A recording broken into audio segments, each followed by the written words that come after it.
Hey friends, happy Tuesday. Thanks for joining us for Unscripted on 13+. I'm Anna Orsini. And I'm Carson Courier. Thank you for joining us on your Giving Tuesday. Very exciting day. Yeah, absolutely. Especially for local nonprofits. When we were doing the PAC story this morning with Andreas, they said that they were looking for about $130,000 in donations, but there was a woman that they said would, I believe her name is Bonnie, would match the donations up to $75,000. That's insane. I wish I had $75,000 to throw at an animal shelter. Because you would do it. I know you would. Oh, I'd give them all my money if 100%. I could. Yeah, and if those I had dogs that kind of money. he was with were so cute. So sweet. The retriever, I lost my mind. The black one? Yeah. Yeah, very pretty dog. I know. Very pretty dog. So, yeah, just one of the ways that you can give back today. PAC, a bunch of organizations. We'll have more on that coming up in a little bit on how you can help. But, of course, every dollar makes a difference. We do, though, want to start with some of the things that are happening today. So the big one here at home is, of course, the Ricky Garcia trial. That gets underway. Day 2 will be underway today. Now, this is after a judge dismissed a motion yesterday from the defense in this case, asking them to dismiss the case altogether. The judge refused to do that after Garcia's defense questioned why the sheriff's department did not bring in a different agency to handle the case involving 2 of its own. Now, again, Ricky Garcia is accused of sexually assaulting or raping a deputy at a holiday party 2 years ago. So the prosecution told the jury the Pima County Sheriff should not have kept the case, but that does not mean they didn't do a proper investigation. The defense then showed the jury multiple statements by the victim from the night of the alleged assault and the day after, where the deputy said no sex occurred, she wasn't concerned, and refused an exam. Prosecutors say she did not come forward right away because she was embarrassed, and a friend convinced her to speak out. So we'll let you know what comes out of this second day of hearings. Still a lot to learn in this case, something we're going to be watching for you very closely. And something that we're tracking heading into tomorrow, gender-affirming healthcare for trans children specifically. We know that it's been a really polarizing subject, something that a lot of people are talking about. And Tennessee's Attorney General has actually taken that fight to stop that form of healthcare to the Supreme Court, which of course could set precedents for what the rest of the states could do. Absolutely, a big deal here. So Washington correspondent Ryan Henson previews this case, which again could set a precedent for this hot button issue. Let's listen in. On Wednesday, December 4th, U.S. Supreme Court justices will hear arguments in U.S. v. Scrimeti. The United States is suing the state of Tennessee over their ban on gender-affirming care for kids, claiming it violates the 14th Amendment. The Equal Protection Clause of the 14th Amendment is commonly interpreted as barring discrimination based on sex. There is some precedent that suggests a law that discriminates against transgender people is a form of sex discrimination that should get more intensive scrutiny by the courts. Tennessee's Attorney General Jonathan Scrimeti is leading this fight. In July, he released this statement saying, in part, the Biden administration has over and over again issued regulations that mangle the law to advance an ideological agenda. This case is just one of many examples of Tennessee working with other states to block the unlawful abuse of regulatory power, end quote. Georgetown's Paul Smith forecasts the potential impact of the eventual ruling. And it will determine what medical care is available to a large population of young people under 18. And if the state wins, I think we'll start to see people trying to extend this form of regulation into adults as well. The outcomes of this case could go beyond health care. And so there are laws about transgender people in sports. There are laws about bathrooms, who can use which bathroom. And then there are these medical care regulations as well, which really go to the heart of whether or not a person can live as a transgender person. The ACLU notes that over the past 3 years, some 24 states have imposed limitations on health care for transgender youth. Reporting at the Supreme Court, I'm Ryan Henson. And we want to go ahead and take a live look outside on your Tuesday. Sunshine, blue skies, looking really good out there. A little breezy. You can see the trees to the right of your screen there. But we do want to bring in 13 First Alert forecaster Allie Potter this morning. So Allie, the forecast seems really consistent. It is. It's gorgeous, but a little bit cooler than what we saw yesterday. Yes, so everyone needs to keep in mind our normal is 68 degrees. We're not seeing the 60s. I like this weather. I want it to too. stay. I think it's great. Not trying to be picky. If we could just throw in like a little bit of moisture somewhere, like a little rain, that'd be fantastic. nice. I know you don't control the weather. That'll be up to like more towards the north. Okay. So Phoenix area, a little bit more north. Honestly, they Maybe deserve White it though, Mountains. because I feel like monsoon, So we'll hot. see storms here and they will never see storms. So That's true. I know. Sometimes that does happen. A little bit of a trade-off, but that's why the snowbirds are always here, right? Exactly. How can you not be? 58 right now in Tucson, 47 Sierra Vista.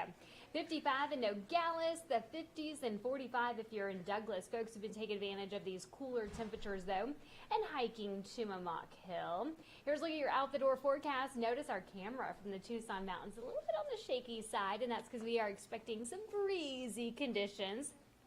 By 10 o'clock this morning, 68 degrees, 78 by noon. By 2 o'clock, 80 degrees. 80 is our forecast, by the way, with lots of sunshine for you.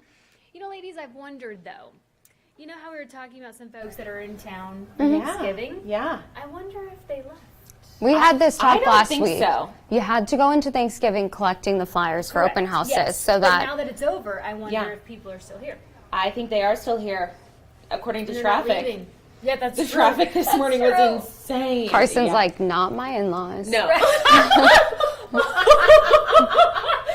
They went home. I mean, any guest, like you can have family members, even at the end of like Thanksgiving last week, staying with my parents, like I'm like, I had enough of this. Like having family during the holidays, it's stressful. That's why, I mean, you always say holidays is like, brings out all these good memories and stuff, but I mean, Does it it? also can bring out some fights. I think for children, yeah, because you're just like immune to it. They course. put you at your own little table, and that's why they do that. That's why there's the kids table. That's why you have a kids table. That's what you realize when you're an adult. And then you grow up and there's less holiday I magic. don't know. I feel like adults, I know for my family, we usually get in one kind of fight. A little tip. I feel like Oh, the yeah. moment every family comes together, I feel like that's the, there's at once least you one. get it, once you get it behind you, it's Then like, you're good. Okay, then you're fine. Yeah. Then you're good. Like, we just have to scream at each other a little bit, and Yep. then we're fine. That's what happened with my sister and I over Thanksgiving. Really? Got in a little argument, stormed off, and then we're BFFs Then you later. opened a bottle of wine, and everything was fine. Right. It Exactly. does wonders, right? It's all in the grapes. It's bonding, Anyway, yeah. let's talk about weather. Focusing back, folks. That ridge of high pressure is why we've been seeing these really above normal temperatures. This trough, though, to the north, it will start to swoop up down. It will cool us down, bring us some breezy conditions at times, though. But when I talk about a cool down, we're only talking about 12, we're 12 degrees warmer, by the way, than our normal. Okay. All right, those gusty winds, 25 miles per hour for Tucson later on this afternoon. The teens, if you're in Cochise County, not too bad at all. I mean, if anything, it's just really on the annoying side. It's not anything super drastic. I think your festive outdoor decorations will be fine, though. Today, 80, 75 tomorrow, 73 Thursday, Friday, heading into your Saturday. Really nice conditions we have on tap. Not just for Tucson, but we're talking other parts of southern Arizona. 77 Nogales, 73 Sierra Vista, 72 in Douglas, 80 degrees for our friends in Tucson with all that sunshine. 75, 73, that's going to continue. And then early next week, maybe 60s, maybe. We're still way far out to really determine that. But starting to trend downward. Okay. I feel like I'm going to miss the 70s. I am too. though. There's still people that are going to the pool at my apartment, which is, What? I'm like, it's a little chilly for Is me. it heated? No, I don't think so. I haven't been to the pool at this time of year. But it's funny because I feel like I'm officially in Arizona because I'm like, you're going to the pool. It's only 80 degrees. Well, and I don't know where how it was. I used to go all the time. Right. Well, I don't know how it was for when you all lived in Oregon at some point, actually. But I remember it being sunny and in the 40s, and we're all wearing shorts, and we're like, 100%. woo, yay! Yeah. And it felt amazing. Yep. There is no way that I'm going to be outside like that. Yeah. No, maybe the hot tub.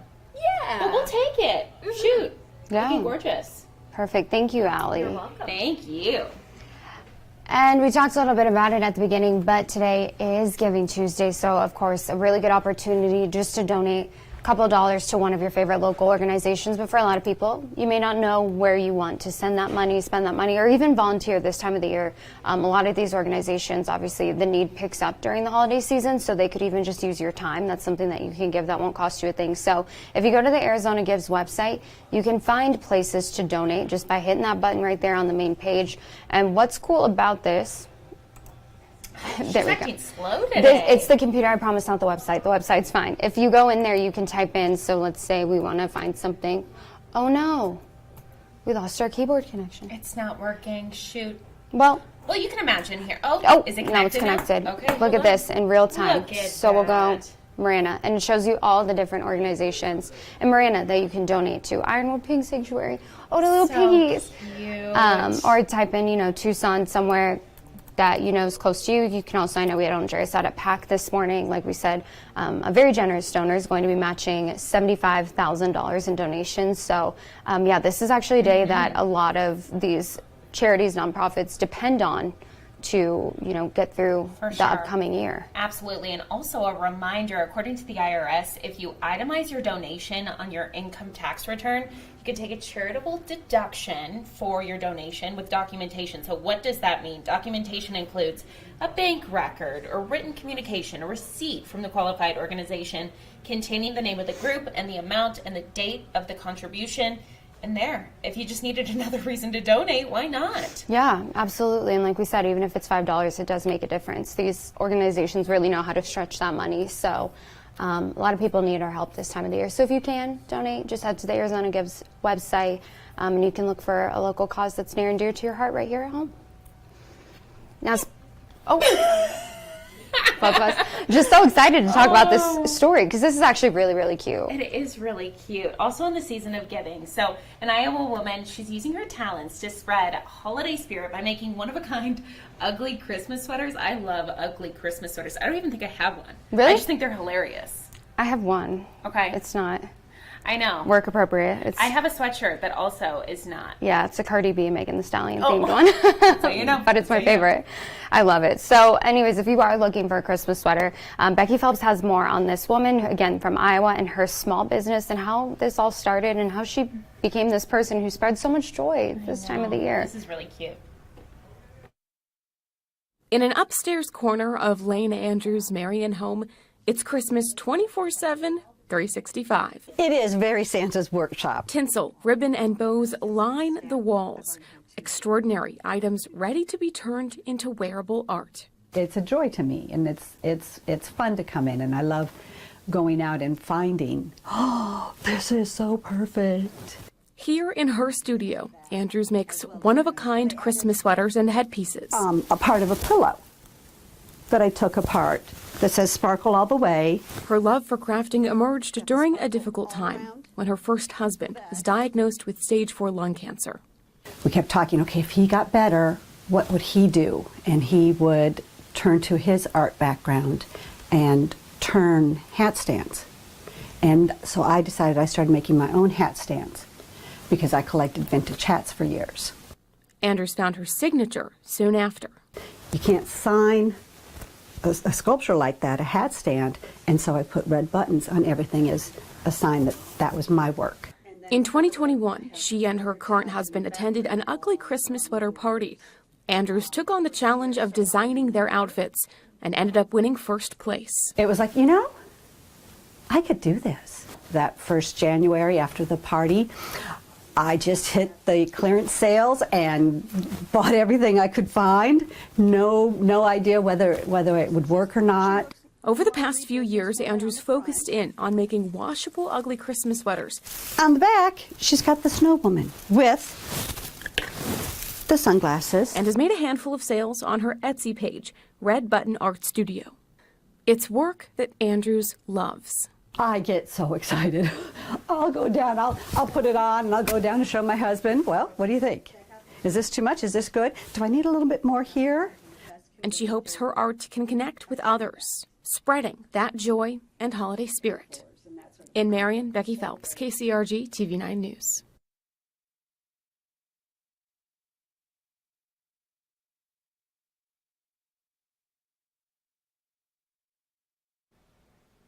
Oh my goodness. Speaking of sweet things, take a look at this. So if you're looking for something that you can maybe give somebody for the holidays, and they really love the dogs who do the good work, well, TSA has released its 2025 canine calendar. Oh my gosh, these guys and girls, they are so sweet. Oh, and they're also talented too and smart. Oh my goodness. So the calendar is a yearly tradition. It honors the TSA's more than 1,000 explosives detection dogs. So smart. They have to go through so much training for this. Each year, the TSA welcomes roughly 300 new canine recruits to a 16-week training program at the agency's Canine Training Center in San Antonio, Texas. So the 2025 TSA Canine Calendar, it highlights the dogs that you're seeing here. So it's actually 13 dogs that were picked from more than 80 entries from TSA teams nationwide. So each month includes pictures and fun facts about the dogs. So you can see there, he's Belgian Malinois. I love those. It shows their birthday, what their favorite spots are, where he works at Chicago O'Hare. Oh my goodness. He's a Chicago puppy badger. Yes, he is. Oh, he's very, I love the bios because it's like you want to know about them. I know. But you can actually download this from their website. So if you want to download it and print it yourself, you can also go to the website and get a copy of it. But awesome. It's me printing them out for everybody in the newsroom. Here's the TSA calendar. But yeah, and you always, every time I see one in the airport, I'm like, God, I want to touch you so bad. I know. But you're working. Have you ever seen the therapy dogs in the airports? Yeah. I know, Dallas Fort Worth, I feel like they always have them. They have little trading cards that they give you. Oh, that's cute. I've never seen that. Oh my goodness. Yeah. I had one in my wallet forever, but there was a golden retriever. She was so old. Oh, she was like just 13 an old girl. years old, just giving lovin's. And she had a Santa hat on. Oh my gosh. It was very cute. It's probably good for her though to get out and see people instead of being at home. Yeah. I know. I always want to touch them, especially those. Like the German Beautiful. Shepherds and the Belgian Malinois. And they Yeah. look so smart and so official. Oh, for sure. So yeah, you can download your calendar today or head to the website. But yeah, so we need like a newsroom dog calendar. We do. All of our dogs. All of our dogs. That'd be really cute. I'll put it together. I volunteer. Okay, perfect. We've done that twice now. You got. Oh, We're both just so eager. I know. If you want to watch live local late-breaking events, a reminder, you can always go to Android TV, YouTube TV, Apple TV, Amazon Fire TV, and Roku to watch anything that we're streaming here on 13 Plus. You can also head to our website, KRLD.com/livestream. Just make sure that you select channel 2, and you can watch all of your favorite 13 News content there on our website as well as on our mobile app. We'll take one last look outside. A little breezy up there, but conditions looking good. 80 degrees today, getting into the mid-70s and kind of just staying there for the next week or so. I know. I will take it. I think the weather is absolutely gorgeous. A little bit chilly in the mornings, though. I believe the overnight tonight sitting at 47, so definitely leave with a coat. And then you're going to be wanting to take it off as you head out for lunch or when you're going home. Definitely, but at least having the temperatures in the mid-70s, it keeps those overnights. Like they're not in the 30s yet, No, which they is aren't good awful. news. So we'll take it. Better than a lot of other places. Well, thank you so much for watching Unscripted on 13 Plus. Make sure to tune in tomorrow morning at 9:30 for more live local late breaking events.